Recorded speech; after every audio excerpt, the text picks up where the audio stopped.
Sifter for the ear. News, interviews, reviews, cinema, TV, streaming. Action!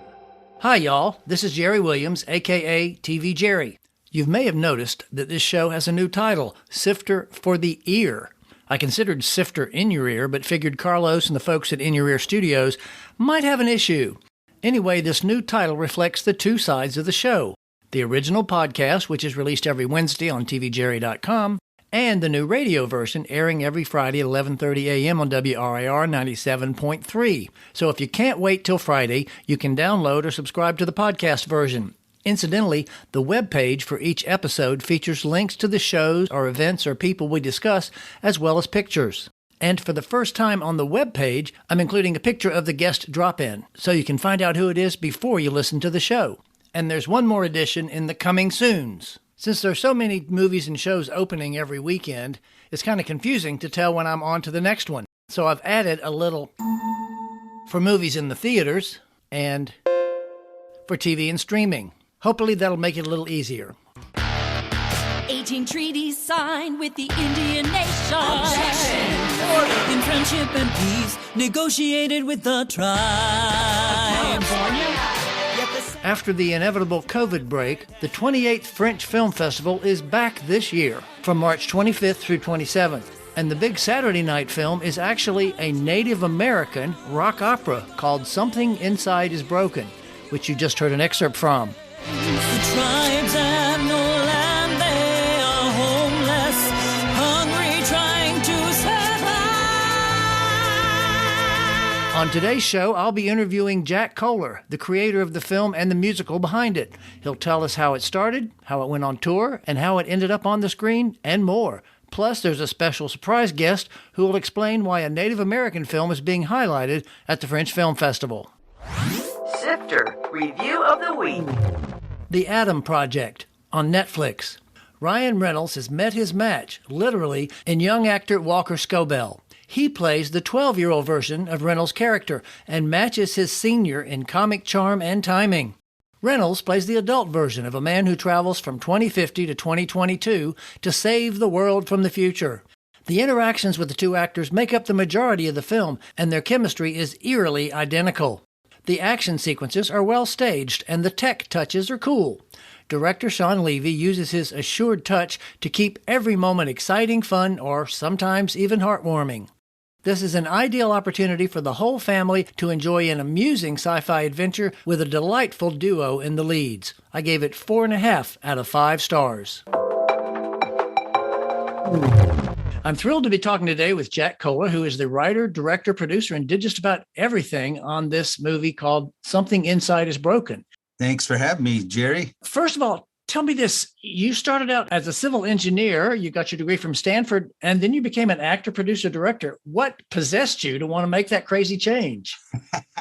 When I started Stanford, I really wanted to be a music major, and my grandparents and my mom wouldn't let me. They said, you need to do something productive. And I knew civil engineering because my father was a superintendent for Bechtel, and I had been on so many jobs. So it sort of felt easy to just slide on over to civil engineering and use my building knowledge, although I never used it. But Now, you call Something Inside is Broken, which is the movie that'll be premiering at the festival, a Native American rock opera. First, I want to ask you, is that your preferred designation, Native American, as opposed to indigenous? I prefer Native American, but pretty much all my life, up until everyone became PC. I know what you're going to say. It was an Indian, right? I referred to myself as an Indian, Right. An American Indian. Something Inside is Broken is actually a movie of a stage production that you not only wrote, but good heavens, I looked at the credits. You're just about costumes, set design. You were working on all the different aspects of this. First of all, when and where was it staged? In 2014, I had finished a movie called Kill, The Slaver's Son, and I had somebody translate all the narrative in that film into Nishanan, and that was Alan Wallace. Footnote. Kina Kill was a short written and directed by John that has some of the elements of Something Inside is Broken. Nishanan is the tribe and their language, which is featured primarily in Something Inside is Broken. At the time, he had been working on a play And so after we were done with making that short film, he asked me to write the script for this musical that he was hoping to produce. And he would send me research papers and little transcripts, really old little manuscripts that he found in these little libraries and bookstores. But finally, we found the story of, and it's a true story of this chief who had he had a son. So the chief had a son, and they weren't really brothers. I know in my movie, I made them brothers, but they were cousins. Mm-hmm. So one of the cousins was given over to Sutter to be in his army. Footnote. John Sutter became famous for Sutter's Mill, where gold was discovered that started the gold rush. He also established Sutter's Fort in an area that became Sacramento, California, where most of this film takes place. And Sutter was like I refer to him like a gang boss, because he would go to all these tribes and say, if you provide me people, I'll protect you. If you don't give me people to dig my fields and man my mills, then I'm not going to protect you. And then usually he'd send his slave hunters to their tribe who would terrorize them and kidnap people. This cousin became part of Sutter's army. The brother was very traditional, and he didn't want anything to do with Sutter or Sutter's fort. But the slave hunters came and they kidnapped his intended wife. He went to the fort and he gave himself over to work at the fort. Then he incited a riot. They all escaped. Sutter sent his army after them and told the cousin, you better bring back your cousin. In the movie, I make them brothers, but you better bring back your cousin or we're going to go back to your tribe and we're going to wipe them out. 300 dead and counting, our bullets ripped through their skin. He died without a fight, and soon they'll all be dead. I really think the whole story is really about the younger brother who has to decide, do I save my tribe, my family, my lineage, or do I save my brother? If you want to hold on 1 second, somebody is knocking at my Zoom door. Let me see what this is about. Do you know this surprise visitor? Hey, how you doing? Oh, it's lovely. It's great to see you, Jack. And also Jerry, always wonderful to see you. Footnote. Dr. Peter Kirkpatrick co-founded the French Film Festival with his wife, Dr. Françoise Kirkpatrick, and they're both professors of French literature and culture. He's at VCU, and she's at University of Richmond. This is not a French film. What's it doing in the French Film Festival? There's a festival that grew out of the French Film Festival, and it's called the Pocahontas Reframed Storytellers Festival, right, which focuses on Native American cinema. That grew out. In fact, that festival is directed by a man named Brad Brown, that I hope, Jerry, you'll have him on one day.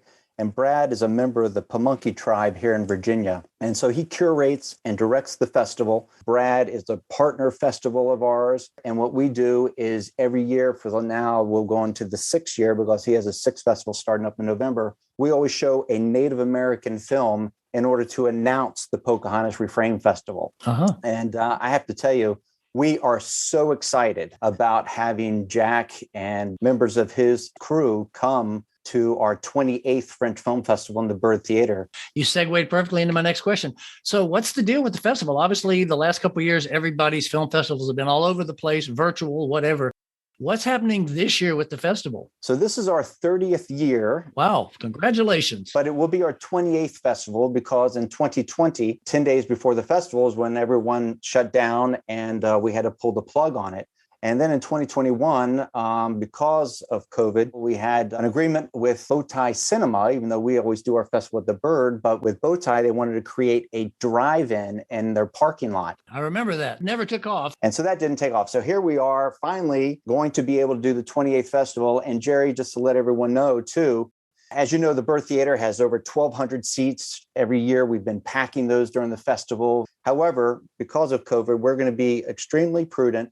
Pass holders of the pass have indicated they want us to make sure it's a safe environment. So we are limiting actually the spectators to only 400 out of those 1,200 seats per screening, which is a big hit. Yeah. But also everyone needs to be masked at all times. That means there'll be no concessions sold. There'll be no food or drink allowed. And everyone has to wear the mask at all times in the theater. And also, we will be checking for vaccination status, and everyone that has a card will get an armband and be allowed in theaters. And so we're hoping for the best. We're actually recording this on March 8th. So is there any possibility? I know the mask mandates have been lifted in a lot of areas around the state. Is there any possibility that any of these guidelines might be adjusted before the festival? We thought about that. However, we have had so many people that have passes already for the festival.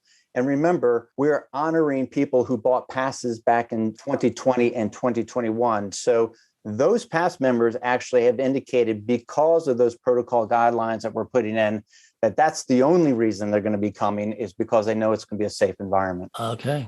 Anything you want to say to Jack before he gets here? I know that you've remastered the sound and the image to see it in the Bird Theater on this big screen, but also for our public to have that experience of coming into communication with your film that touches so many important things that all of us as Americans need to be aware of. And we look forward to welcoming you and your crew here on March 24th through 27th at the 28th French Film Festival. Thanks, Peter. I'm really excited to be there. And thank you for the opportunity, too. You have really inspired this project. I sort of gave up on it because COVID hit right when we finished the first edit. And then film festivals started shutting down and nobody accepted it. And then that inspired me to go back and listen to all the music and say, hey, I can redo this and make it better even. Well, we thank you for doing that whole process. And we know that, as I told you, when Francoise and I were blown away by discovering your film, we wanted to highlight it. And when I say that, we're highlighting it at the prime spot of our festival this year, which is Saturday night at 8:00 on March 26th. This film is so powerful on many levels, not just from a cinematic level. This is a film that goes into the wretched legacy of the Catholic Church's doctrine of discovery, the violation of Native American peoples, their lands, their languages, their spiritual beliefs, and other stories like the rape and the murder of Indigenous women, which continues to this day as one sees, and learns about the disappearance of Emily Reisling from the Yurok and Hooper Valley right there by Jack's tribe in California. The U.S. government and Congress not respecting treaties, termination, relocation, the list goes on. But the power of that is the fact that despite the atrocity, that there's hope, whether it's through the process of language revitalization, the struggle for social, economic, and environmental justice, but also how each of us, and watching something inside is broken, that we can take from that in order to work on ourselves, to break down barriers, to open up our curiosity and become better people. Thanks. I think I'm done.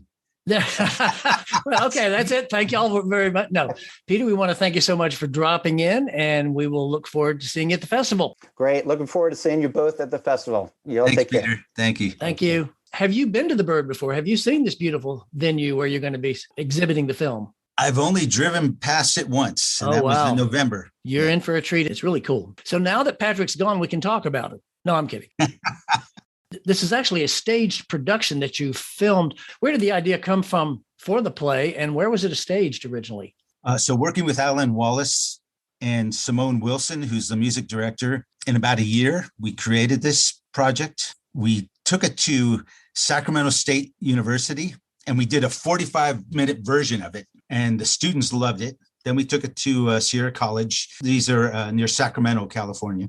And while we were at Sierra College, the director of their theater said, if you can mount the whole show, I'll let you use our 450-seat state-of-the-art theater for free for 4 days. So we performed there. 2 months later, we were able to get the whole cast together and perform there for 4 days. And while we were there, so this is in May of 2016, there was a tribal chairman from a Southern California tribe who was there in the audience. And after the show, he came up to us and said, if you do a tour in the fall, I'll help you find all the money to do a tour. So we pulled together $100,000. And then in September of 2016, we toured 3 states, California, Nevada, and Arizona. And we performed at 10 different theaters. And I had not even thought about filming it. It was like one of those last minute decisions. But I had some, I had some nice cameras of my own because I'm a filmmaker. So I brought them along, and we filmed every performance in these 10 different theaters.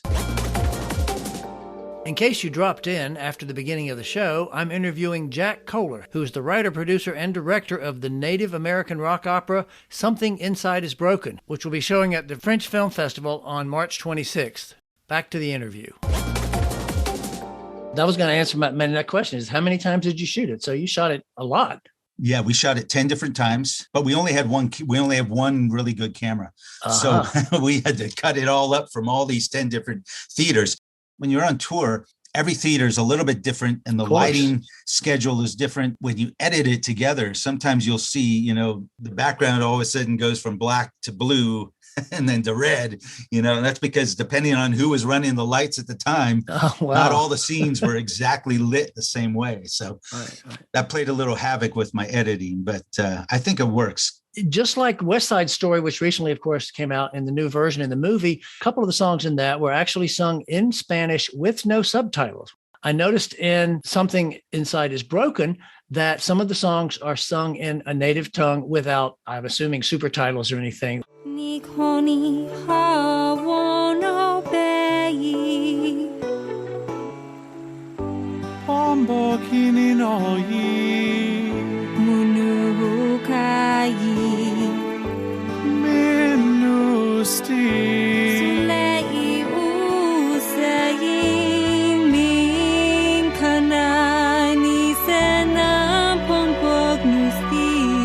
What made you decide to do that, especially 2016, which is a lot earlier than West Side Story? I'm trying to make the audience understand the thinking of both sides. So when California became a state, Europeans had only been in that state for maybe 200 years, but most of them were Spanish and lived along the coast. So I wanted the audience to understand, language was a huge barrier. So I was trying to give the audience the idea of, okay, we can't understand what they're saying, but we sort of can see from their emotions and what's going on, what is happening. And so I wanted to give that little sense of conflict between the two sides, the English speaking and the Nishanan.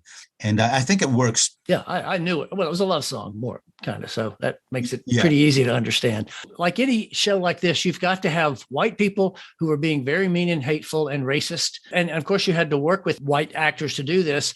Did you have to work at all with the cast? Did you have anybody to help the white members appreciate the history and feel comfortable having to say and do all these horrible things to the Native Americans? We did. It was a very hard show to perform. Before we did every show, we had to do a circle. We'd burn some sage or some cedar root, and people would go around and say something in the circle before we performed, because it was a very tough show to perform, just emotionally. I know most of this was based on fact, but I'm assuming, was there any dramatic license in any of the relationships or any of the events that you maybe condensed or just had to add for dramatic effect, or is everything 100% based on some historical evidence? So everything is based on evidence, but it's probably pulled from 3 different stories that I pulled together and made into one story.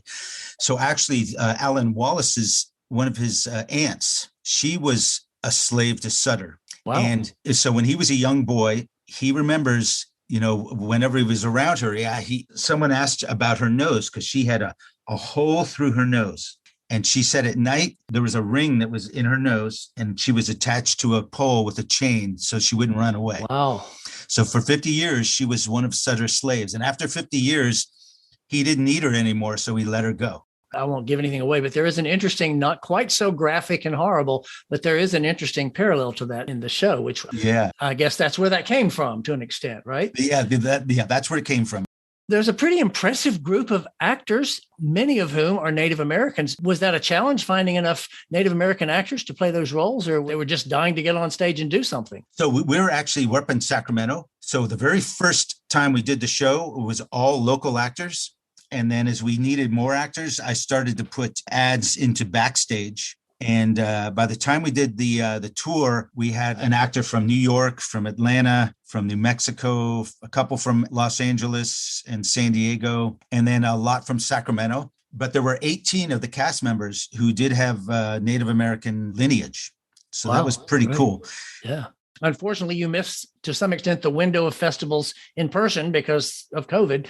But what is going to happen next with the film? Have you got any distribution plans? Once it screened at the Pocahontas Reframe Film Festival, it just started to take off. So we've won 12 awards, mostly Great. in Europe. Congratulations. Yeah, European film festivals. I don't have ties to New York or Broadway or Paris or London. I'm hoping that some producer in one of these theaters is going to see it and say, hey, I want to remount that show at my theater and see what happens. So a question I ask everybody on the show is, what are you watching right now, whether it's a movie or TV or streaming? The last series I watched was Yellowstone. Oh, which is great. Footnote. Yellowstone is a TV series created by Taylor Sheridan that stars Kevin Costner as the owner of the largest cattle ranch in Montana. There are 4 seasons on Paramount Plus, and it's worth watching. Yeah, a couple of my friends are in Yellowstone, so I like to see them in the series. You seen it all the way to this final episode of the last season? No, I haven't. I have not because I stopped watching in November once I started re-editing Something Inside Is Broken. So I'm looking forward to catching up. You've got some great surprises. And then I'm also a big fan of science fiction. So I love The Mandalorian. So science fiction and Westerns, those are my 2 go-tos. Every night I go home from my 8-hour job, I'll go home and then I start editing again. It's a big process. And we've done the whole thing for free. So oh, wow. We haven't made 1 cent. In fact, I'm owed about $16,000 just for when we went on tour. Well, now that's interesting because you just said when I get home from an 8-hour job, I thought you were a full-time filmmaker. What's the 8-hour 9 to 5? So I'm also a teacher. I teach filmmaking and media and music for a tribal school in Northern California. But you're not an engineer. I'm not an engineer. No, I got out of engineering. I know that Patrick briefly mentioned about the crisis of missing Indigenous women.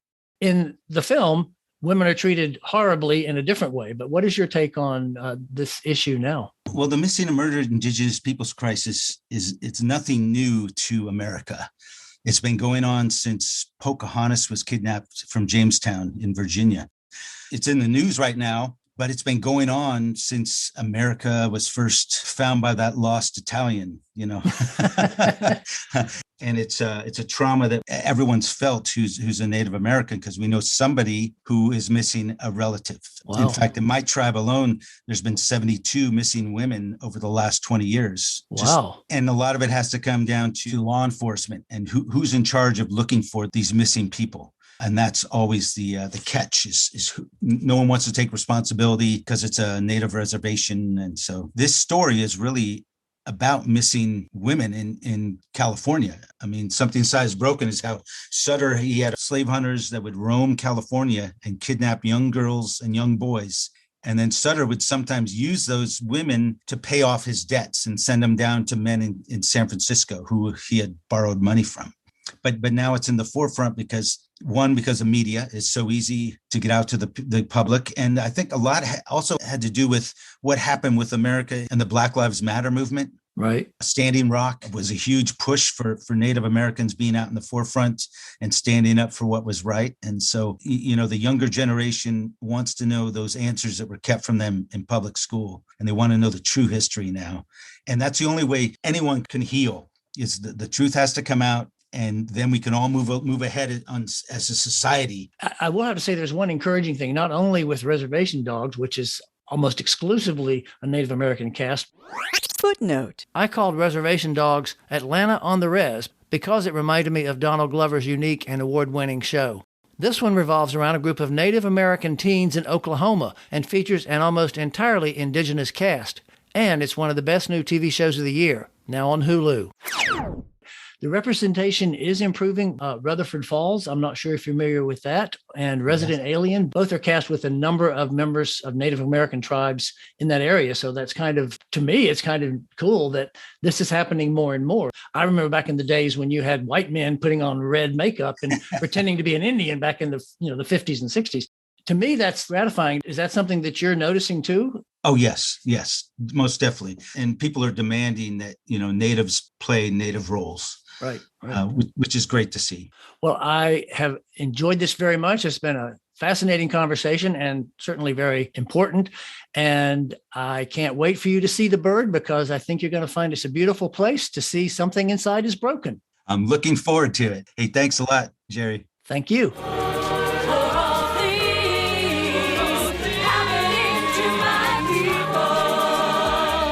We need to stand. We need need to stand, let our voice be heard. We need to stand, we need to stand, let our voice be heard. Something Inside Is Broken will premiere Saturday night, March 26th at the French Film Festival, showing at the Bird Theater. There are links to that and more on the website at tvjerry.com. Coming soon. In theaters. Uma, which is Korean for mother. This stars Sandra Oh as an American woman who finds herself haunted when she takes possession of her Korean mother's remains. The Outfit. Mark Rylance stars as an English tailor. He ends up in Chicago, where he makes clothes for gangsters. Alice. Kiki Palmer stars as an enslaved person who flees to the nearby woods only to discover it's actually 1973. That sounds like echoes of last year's Antebellum. Jujutsu Kaisen O, the movie. This is a prequel in the manga series. Master, with Regina Hall as one of 3 women at a New England university who discover that the elitism at the college is hiding something much more sinister. It also drops on Amazon Prime the same day. Journey, a combo of songs, music videos, poems, and more on Friday night only at the Bird. And if you heard last week's show, you may recall that the screening of Plan 9 from Outer Space, the movie, along with a book signing of the book by Catherine Coldiron about the movie, will take place 5:30 p.m. Sunday at the Carytown Record Store, and it's free. TV and streaming. DMZ on HBO Max on the 17th. Rosario Dawson plays a medic searching for her lost son. It's directed by Ava DuVernay and based on the DC comic. Also on HBO Max, Minx, a comedy that takes place in 70s LA about a feminist who starts the first erotic magazine for women. Black Crab on the 18th on Netflix. Noomi Rapace stars in a post-apocalyptic world drama set in a frozen wasteland. Windfall, also on Netflix. A man breaks into a tech billionaire's empty vacation home, but they come home. It stars Jason Segel, Jesse Plemons, and Lily Collins. And finally on Netflix on the 18th, Human Resources, an animated comedy starring Henry Winkler. On Hulu on the 18th, Deepwater. Ben Affleck stars as a man who allows his wife to have affairs to avoid becoming a murder suspect. It's directed by Adrian Lynn, who did Fatal Attraction, Indecent Proposal, and 9.5 Weeks. Life and Beth, also on Hulu. Amy Schumer created the series and stars as she plays a woman who starts flashing back to her teens, also with Michael Cera. And on Disney Plus, Cheaper by the Dozen. Zach Braff and Gabrielle Union star in this new version of the family comedy. That's Sifter for the Ear for this week. Remember that there are links to the events, films, and people we discussed, plus pictures of the participants on Sifter at tvjerry.com. Thanks for listening, and we'll see you next week. For more Sifter, including literally thousands of reviews, visit tvjerry.com.